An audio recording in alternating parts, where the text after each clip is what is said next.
Hey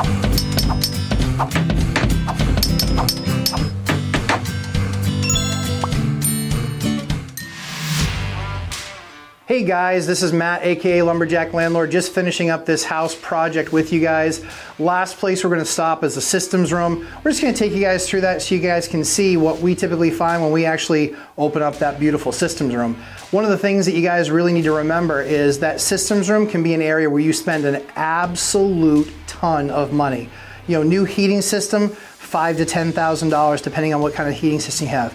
Now you're talking about heating systems for not only the house, but also for that back 2-bedroom apartment unit. So now you're talking about anywhere from $10,000 to $20,000. Then you look at ventilation and you look at piping and you look at all the things that we typically look at. Again, you could easily spend $30,000, $35,000 on that systems room.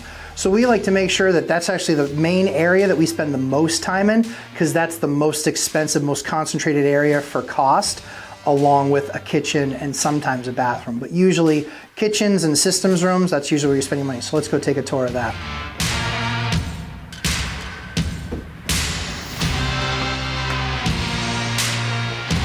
And let there be light. So we'll take you guys back into the systems room. Nice big hallway. What's really cool about this is all the extra storage that this space provides. Obviously this isn't built into most of your houses, but the key for us here was unearthed value. There was a ton of space here, wasn't able to be used, can't be used for anything else because you can't put windows in here or any of that stuff, so it's not gonna be another bedroom. So we put massive amounts of storage in here with all these boxes being built out. Absolutely awesome setup. Now you've got tons of storage space that you don't need to worry about because again, this is actually a house that's on a slab.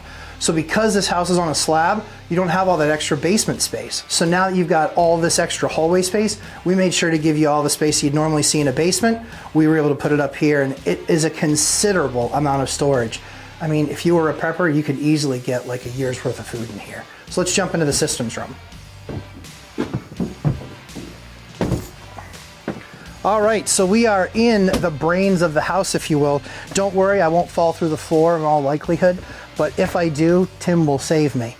So we've got the systems room up here, and again, this is where I'm telling you, you can spend $5,000, $10,000. That's one of the heating systems that you've got over here, all properly piped. You see some of the insulation from this part that actually had fallen down.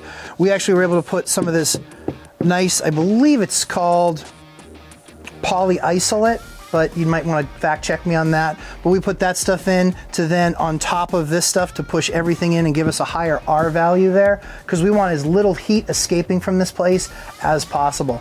So again, in the systems room, we've actually got not only one heating system that actually takes care of the apartment on that side, but we've also got the main heating system, and Tim doesn't have to get that because it looks just like that one.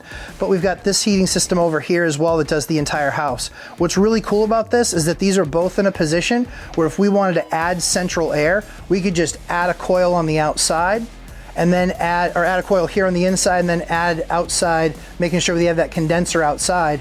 But for probably $3,000 to $4,000, you'd actually be able to upgrade that. Sorry, probably somebody calling me that needs to get a hold of me, as they usually do. But again, you guys actually put the condenser outside, and now you've got central air in these units, which again, ups the value.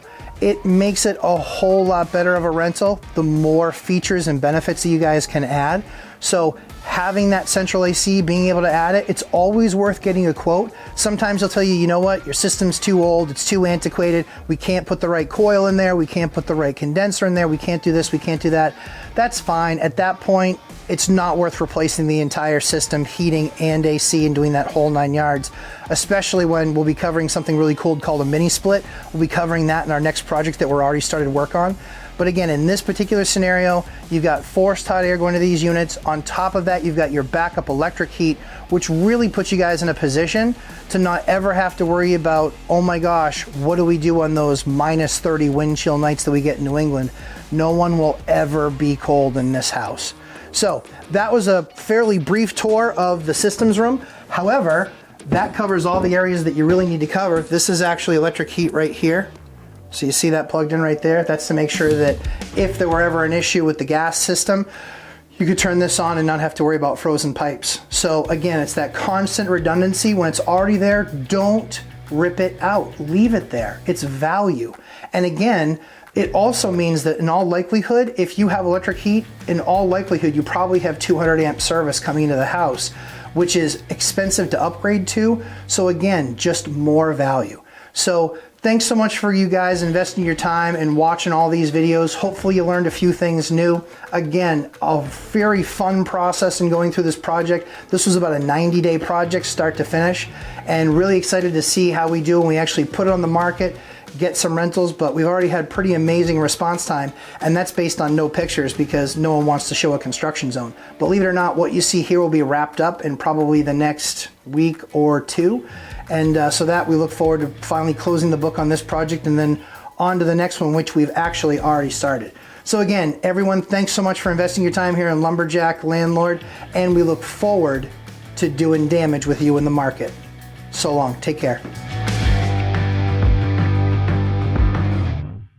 What's going on, everybody? It's Matt, aka the Lumberjack Landlord. Super awesome to be with you guys here today. Thanks so much for watching that last video. Comments, post it below. I want to get back to you guys. Thanks so much for taking the time and investing in yourselves. Talk to you soon. Take care.